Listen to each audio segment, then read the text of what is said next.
Good morning and welcome to today's personal development lesson. Today we are going to be talking about an amazing topic on leading teams.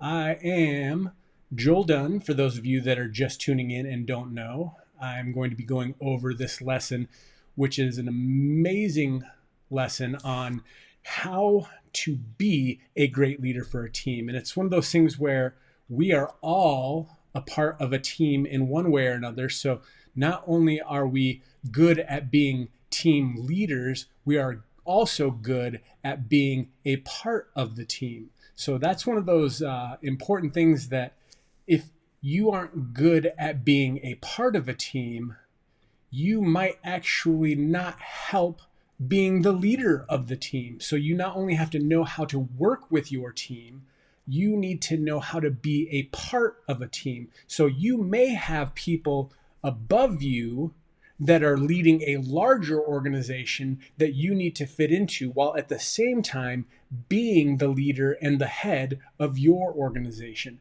There's always layers to leadership. So today we're going to go over the 4 qualities for leading a team. To be a team leader, these are the 4 things that if you just get these 4 things right, you have a better chance of successfully leading your team to the goal. And the first one is you need to be an enlarging leader. Well, what does that mean? Adding value as a person of the team and as the leader of your team are almost synonymous and the foundation and the most important part of being a leader of a team. Your desire isn't to compete with the people on your team and to push them down and to hold them back. Your goal is to complete them, to lift them up and rise them up.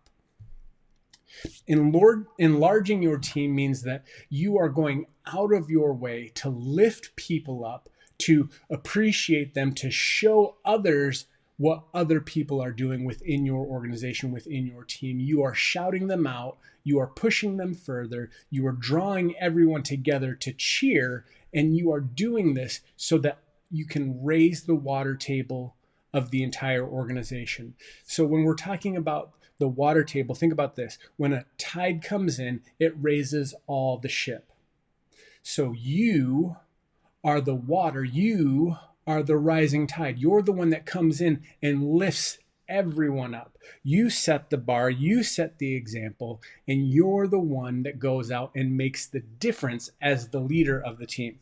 So how do we do this? How do we enlarge others?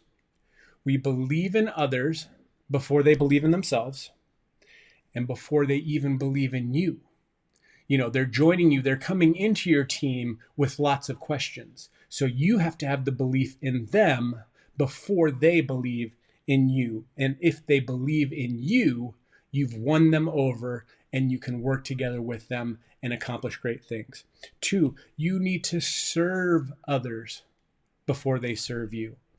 Guys, we talk about being a servant leader. That is what a leader is someone that serves the team. They know the way, they go the way, and most importantly, they show the way. You are doing the things to serve your team that you're expecting them to do to serve others on the team. And number 3, like we talk about all the time, you add value to others before you ask them to add value to you. It's very simple. You just need to initiate and take action on how to enlarge people. You know, do you see the greatness in others before they see it in themselves? And are you taking action to point that out to them?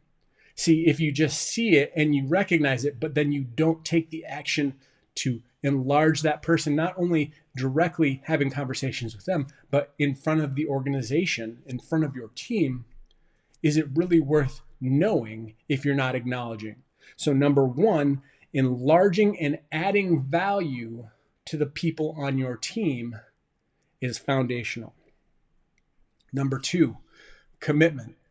Guys, there are no half-hearted champions. There are no half-hearted leaders. If you are going to be a leader of a team, You have to be the most committed. You have to be the first one on, first one out, and first one to get things done. That's what a leader does. They take their commitment and put it in action. And guess what? This is one of those things that like we talk about all the time, motivation. Well, being a leader is part motivation, part inspiration, but 100% commitment is not an emotion. It is a character trait. See, we talk about motivation being an emotion and causing you to go up and down like a roller coaster, depending on how you feel that day. Well, commitment is the equivalent of discipline. When you commit to something, you've signed on the line. You are going to do it. Come hell or high water, you will get through and you will see it through to the end because you committed to it. As a leader, if you are pointing the way, you need to go the way so that people have the ability to follow you. Commitment is usually not really tested up front. You know, you put the goal out there, you put the idea out there, you tell your team we're going in this direction, but you really don't find out where the commitment is until you're in the middle when something bad happens. See, when adversity comes, when you're in the middle of adversity, that is when commitment shows up.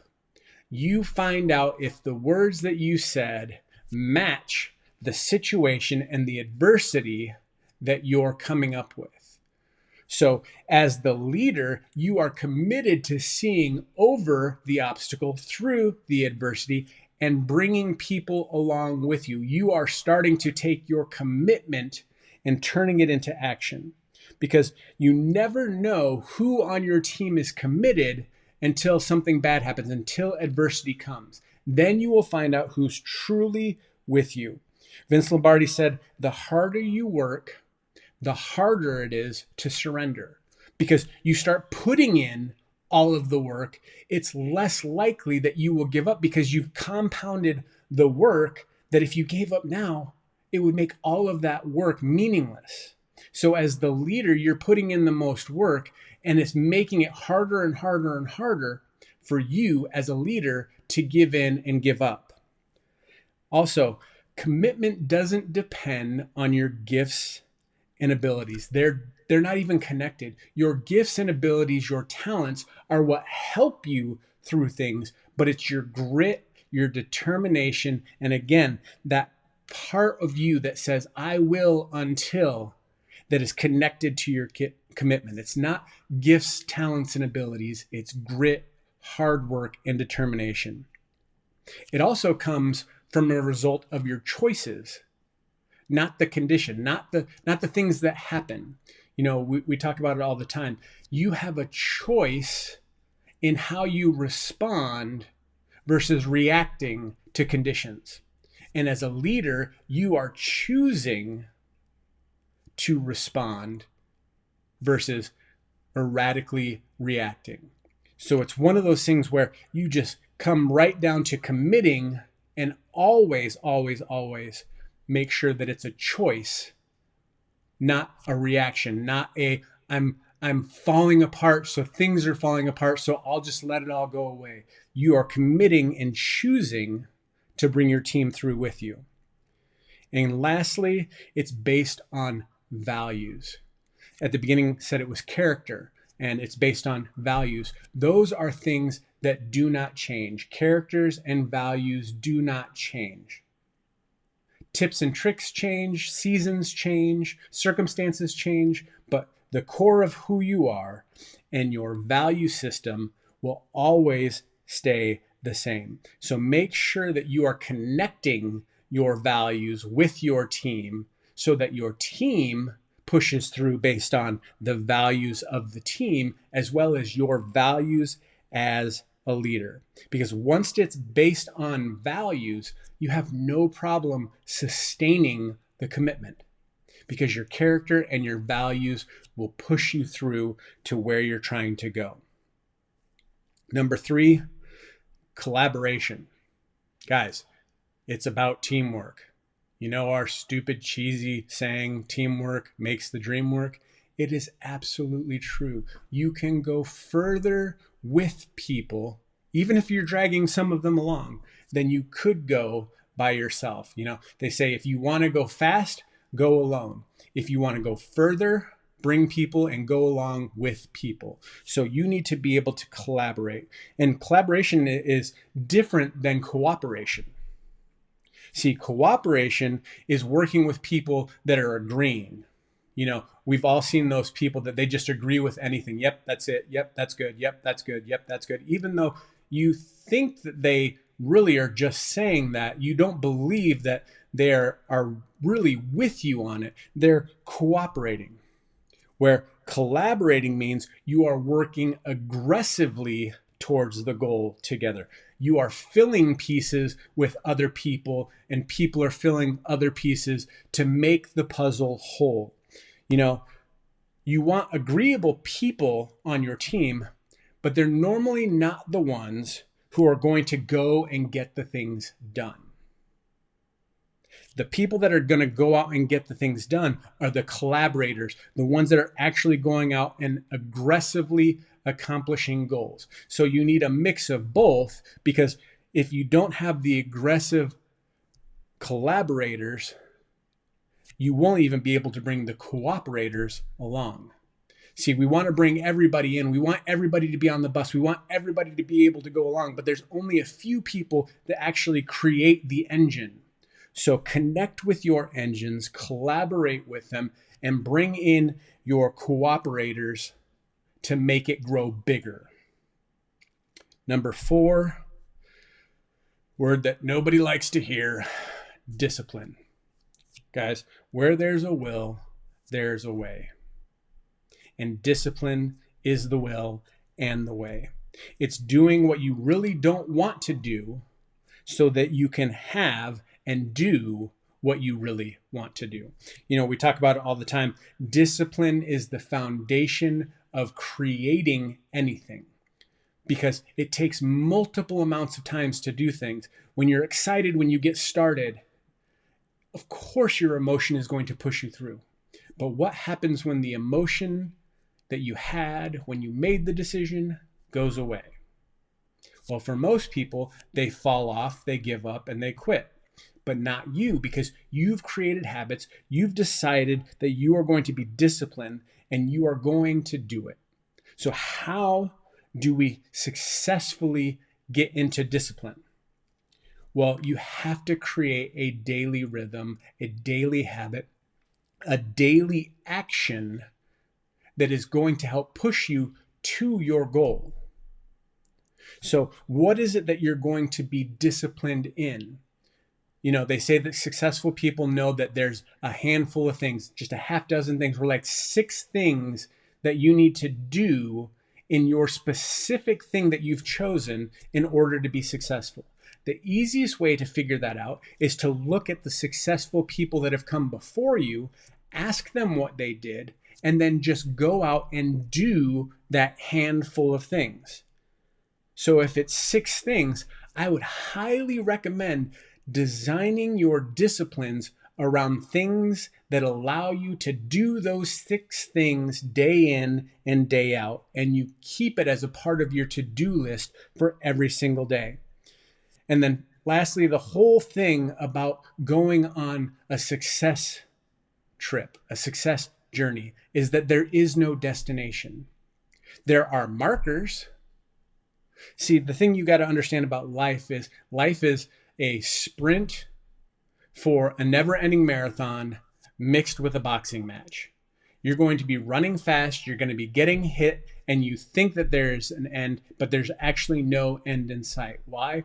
Because God designed us to continually grow, to continually achieve, and to continually move forward.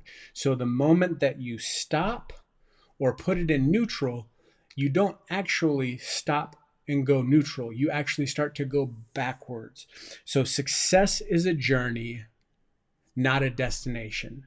Once you realize that, you'll understand that you have to be disciplined at doing things every single day for the rest of your life in order to achieve the things that you're looking for.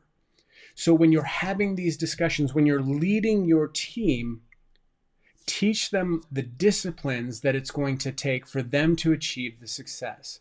Do you know where you're going as a team? Have you outlined the actions that are necessary? Have you created things to keep them accountable? Because accountability and discipline go hand in hand. And it's your job as the leader to design and deliver that for your team.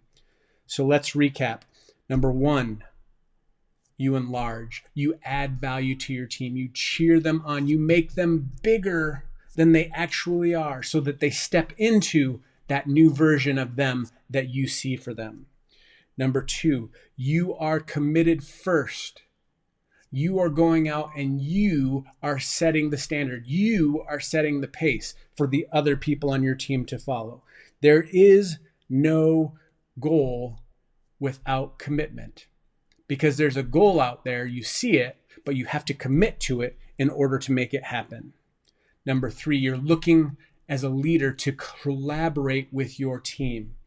You're looking for cooperators to do work. You're looking for the collaborators to aggressively go out and accomplish things. So come together, because together everyone achieves more in your team.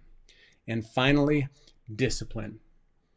Guys, nothing good happens without discipline. We know this. We talk about it all the time. Use it, create it for your team, and watch your team run the track that you've laid out for them. Guys, I hope this helped. Make sure that you go back, comment what your favorite part was, share this with somebody on your team you believe needs it. Guys, go out and make it an amazing day, and I hope your day is as awesome as you are.